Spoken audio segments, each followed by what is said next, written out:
The following program is produced by students of the Brian Lamb School of Communication at Purdue University. This week on Fast Track, we'll learn about the origins of the iconic bell tower on Purdue's campus. We'll also visit Elliott Hall of Music to discuss how the Black in America tour has affected the community. Later in sports, we'll head out to Mackey Arena to check in with the men's basketball team as they took on Nebraska. These stories and more are coming up on this week's edition of Fast Track.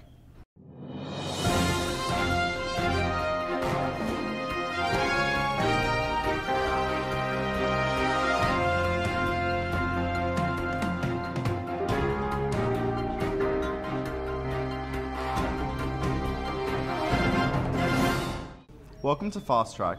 We're bringing you this week's show from Hicks Undergraduate Library. I'm Scott Jeffrey. And I'm Beth Stanley. The Purdue Bell Tower is a symbol of Purdue that has been around for many years. It has been one of the most visible and historic features of the campus's scenery and culture.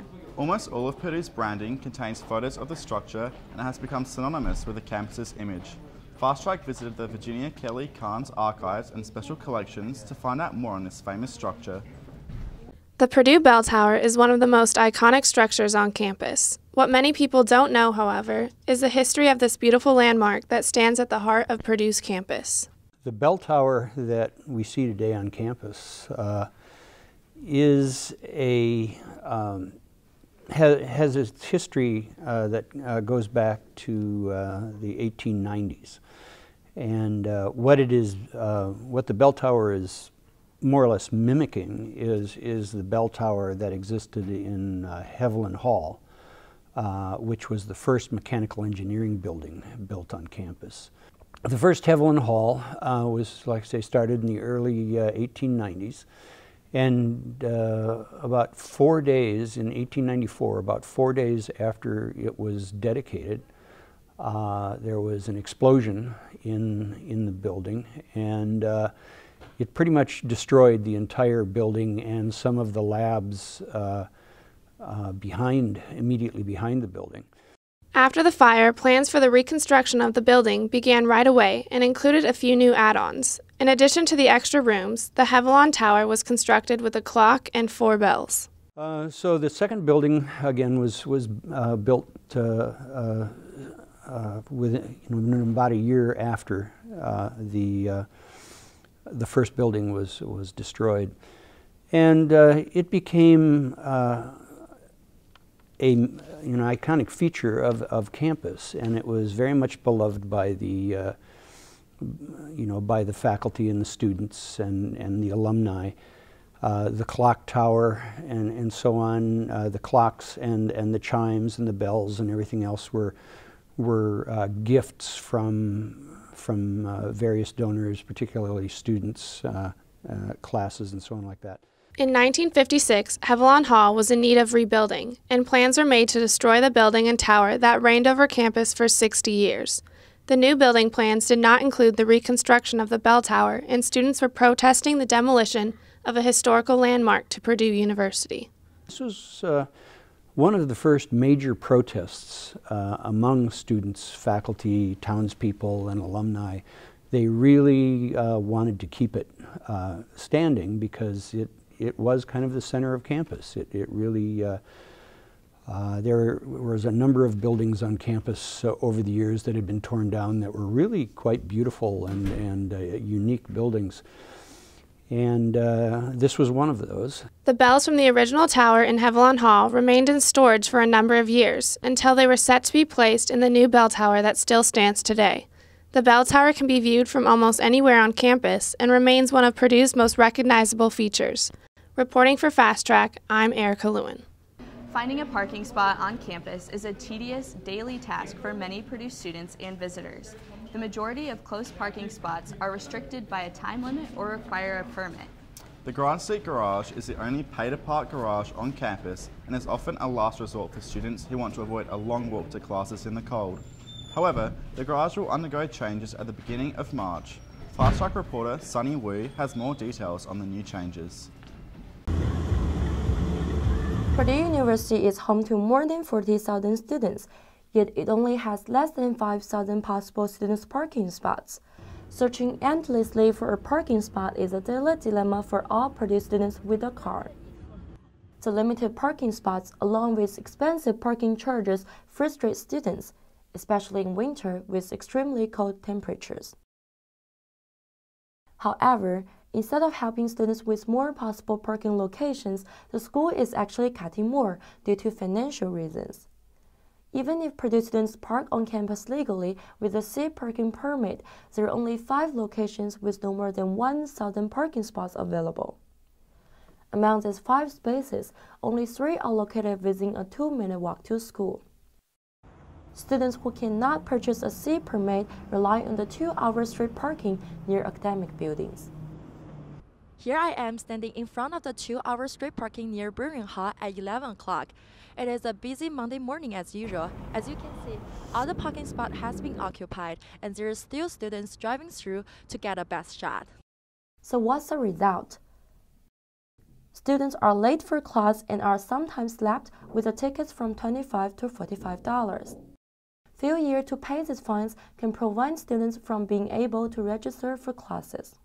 Whenever I drive a car to the campus, and I'm always late because I need to find somewhere to park. I found difficulties a couple of times. I just don't really do it that much anymore because I'm afraid to get tickets, and me being not having as much expenses, don't have enough money to pay for the parking. Indeed, the university benefits financially from the limited parking spaces. Revenue from issuing tickets bring about $300,000 each year. To make the matter worse, the city officials recently removed a number of off-campus parking spaces, which means students can no longer park near campus and walk to school in less than 5 minutes. I checked it, there was like no parking at all. And it was so far, that area is so far from campus, so I had to move out and move in somewhere closer. Even the Grand Street Garage, the last hope for students looking for a space to park, is changing to a 24/7 charging system. The way that they want to change it to a 24/7 is just a little unnecessary. Like, what if students want to go to the libraries later on at night? They won't be able to have that availability at night, so meaning it's gonna get even colder at night, for instance in the winter, or at summertime. Some people just are scared to walk at night because they never know what's gonna happen. And they feel more comfortable driving their cars around, and not having the availability with the parking garages is gonna be a big problem, I feel like. All these restrictions will not only inconvenience students, but also visitors who frequently use the garage to park for sports and entertainment events at the university. Reported in extreme cold weather, this is Sunny Wu from Fast Track. Thanks, Sunny. After the break, we'll see how Boilermakers are joining the conversation at the Black in America tour. Later, we'll head back to the studio for a look at this week's weather forecast. It's one small step for man,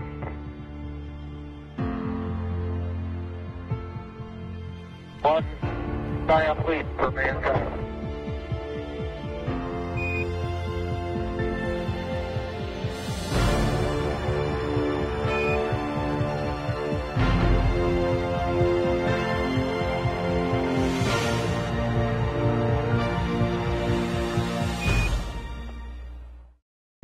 We are all Boilermakers, but we're also much more. We're history makers, exploring the farthest reaches of our universe, often when strapped to a rocket. We are hope makers, rebuilders of Haitian cityscapes who ensure they'll now withstand any disaster. We are difference makers, developers of drought-resistant crops that just might end world hunger. The fact is, what we make moves the world forward. We are Purdue, makers all. I am an American. I am an American. I am an American. I am an American. I am an American. That's the way most of us put it, just matter of factly. They're plain words, those 4. You could write them on your thumbnail or sweep them across the bright autumn sky. But remember, too, that they are more than just words. They are a way of life. So whenever you speak them firmly. Speak them proudly, speak them gratefully. I am an American. I am an American. I am an American. I am an American. I am poised under pressure. I led Purdue to a come-from-behind victory in my first start. I am focused on the field and in class. I draw inspiration from the cradle of quarterbacks. I am Rob Henry, and I am a Boilermaker.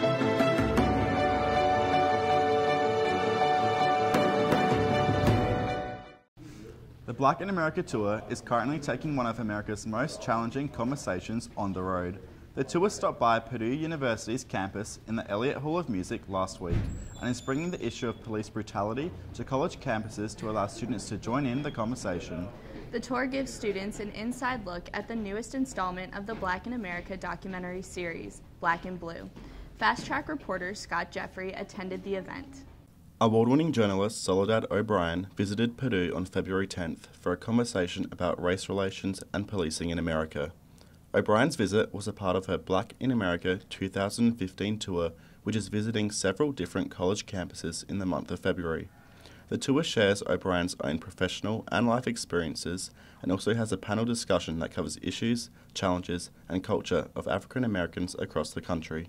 I think it's a good thing that they're requiring people to go to learn more about different cultures and just kind of strengthen the community here in West Lafayette at Purdue. And I think that it's really important on a campus in the middle of the Midwest with everything that we have going on in the world right now to just kind of see where people stand on what they think is like to be Black in America. I guess for international students, it's very clear how race is one of the big issues in America. Late last fall semester, Purdue's campus saw students, faculty, and community members from all different racial backgrounds march in protest of Ferguson. The Black in America tour allowed Purdue students to continue to join in the conversation and share their frustrations in regards to race relations and policing issues in America. I think that the presentation Tuesday is actually a signal that Purdue is joining in the conversation. The fact that the Division of Diversity and Inclusion sponsored that event, I think, is a signal to the students that the protests that took place on campus were heard, that the administration is responding to students' concern. And so I fully expect that the conversation on Tuesday is the beginning of a conversation, not just a one-shot deal. I'm currently standing inside the Elliott Hall of Music where Soledad O'Brien's Black in America tour took place last week. On a college campus, such as that of Purdue's, there are a variety of ways in which students can join in the conversation about race relations and policing and have their voice heard. I think the most important thing for students to do is to get educated so that they understand the frustrations of students of color, so that they can understand how to respond to injustice when they see it. And I think that students need to organize themselves, so come together in student groups. But I think it's also important to keep the lines of communication open so that they don't just go to the administration with a list of demands, but maybe talk to administrators, talk to faculty members, and have some conversations. The tour spoke of issues that are usually not commonly talked about in America, such as that of lynching. Talking to students after the show, they were surprised but thought that it was appropriate that the conversation covered such issues. I think that was good to get people energized about the conversation and say, like, hey, America, we need to look at ourselves, and we're not this perfect school, this perfect place where it's the land of the free, home of the brave. Like, there was a lot of violence that went on here that we need to address. Reporting for Fast Track, I'm Scott Jeffrey. Great job. Thanks, Beth. Meteorologist Connor Lewis is back at the studio for a look at this week's weather. Hey, thank you guys. So let's take a look at our forecast coming up for next week. Some climatological data for you. As we know, we've been stuck in this cold trend here for a long time, and I'm going to be the bearer of bad news for you. And we got more cold weather coming up. The outlook for the next 14 days is going to be a lot more of the below average temperatures, because apparently it's going to be March Sunday, and it's going to keep being below freezing. We're going to barely scrape the above freezing mark here. So moving forward into Friday night temperatures, we're going to be going into negatives yet again Friday night. A lot of dry air, so it's going to be a very clear night. But again, some of the brutal temperatures coming up. Take a look at our weekend here. We have, hopefully, our last winter storm of the year for the Midwest. So starting around in the PM hours, we're going to have snow falling steadily, and then into Sunday, we're going to see more of that heavier bands come in Sunday. We're going to see a high of 22 and another high of 34 this Sunday. So this will extend into the very early morning hours of Monday. So total, we should see about 6 to 8 inches during this entire storm. So Thursday gave us a couple inches of early snow, so that snow is going to stay there and the accumulations should pack up for the weekend. So like I said, we got about an inch of snow cover right now. Nothing compared to what they're dealing with New England right now, but more is to come. So right now we're going to take a look at our expected forecast for precipitation. So we can see right here, this high pressure comes in Friday, very clear skies, and then that big band that we see is the storm that we're going to have this weekend. So again, we see high pressure come in, and then that low pressure system develops and brings all that moisture in for us. And then one more time, this is our total expected precipitation for this entire storm. So you see this starts around Friday and it ends Monday morning. So we can see that swath comes right in towards Indianapolis and around Champaign area. So the models are in disagreement about exactly where the heaviest band is going to be between, either that Champaign or Indianapolis area. So we're going to have to look out for that. Again, this is another forecast. So here we are right over here, and we're just going to really be seeing if that swath is going to quite make it to us. And like I said, we should expect about 6 to 8 inches for this entire storm. And let's take a look at our 5-day forecast here. So like I said, into Monday, into the wee hours in the morning, a few flurries, but it's not going to be a total amount of snow to be worried about. High of 31, low of 24. And what's it called?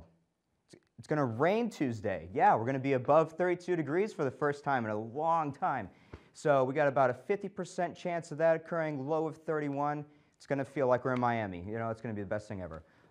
Wednesday, the low pressure occurs again. And Thursday, another trough comes in, bringing moisture. And then Friday, sunny skies. So back to you guys. Thank you. Thanks, Connor. Coming up, we'll head out to Mackey Arena to see how the men's basketball team held up against Nebraska. We'll also visit Holloway Gym, where the Purdue wrestling team defeated Michigan State. It's one small step for man,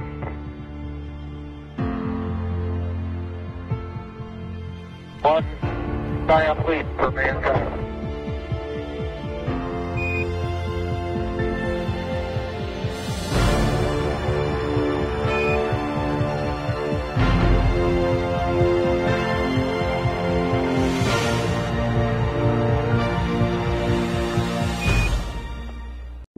We are all Boilermakers, but we're also much more. We're history makers, exploring the farthest reaches of our universe, often when strapped to a rocket. We are hope makers, rebuilders of Haitian cityscapes who ensure they'll now withstand any disaster. We are difference makers, developers of drought-resistant crops that just might end world hunger. The fact is, what we make moves the world forward. We are Purdue, makers all.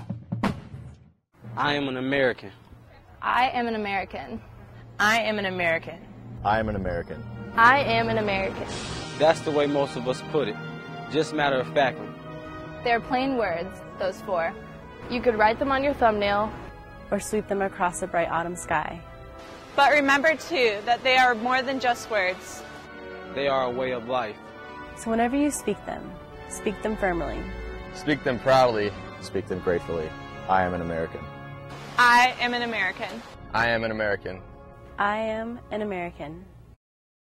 That we do, and we try and you, yeah, you. Have you ever dreamed of being on TV? Well, in the Brian Lamb School of Communication, we do more than that.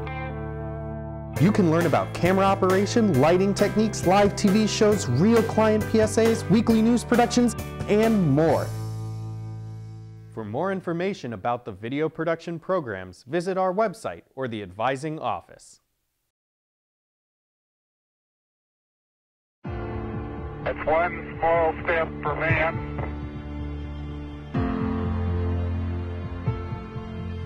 one giant leap for mankind.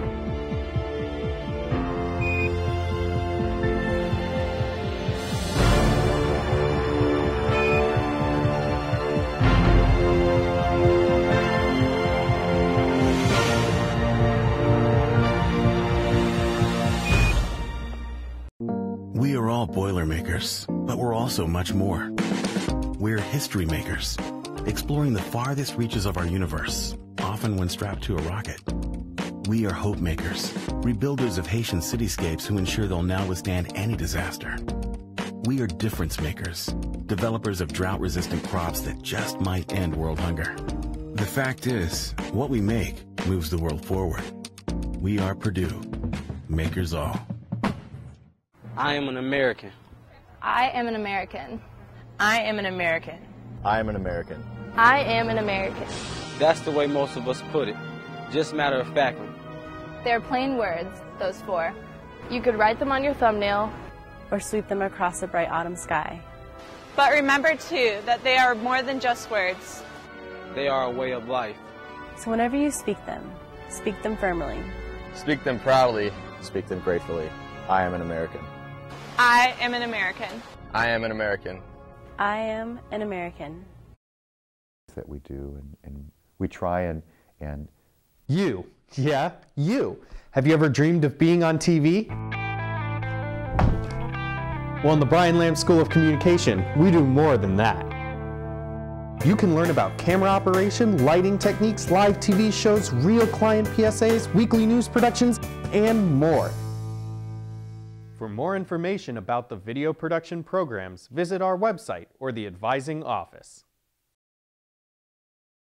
Every college basketball team in the country wants a chance to participate in a little bit of March Madness. This year, Purdue is right on the cusp of making the tournament. After a slow start to the season, the Boilermakers have come on strong in recent weeks. The team looked to continue their great play in a home game against Nebraska. Fast Track reporter Ethan Carlson was courtside at the game to bring you an inside look. The Boilermakers played at home against Nebraska on Sunday, February 15th. Going into the game, Purdue had won 5 of their last 6 games, including 3 in a row against ranked opponents. Looking to get to the dance for the first time since 2012, and with only 6 games left in the season, every single game means a lot. Purdue started off the game a bit rusty with missed shot, after missed shot, after air ball, after missed layup, and after some missed free throws to top it all off.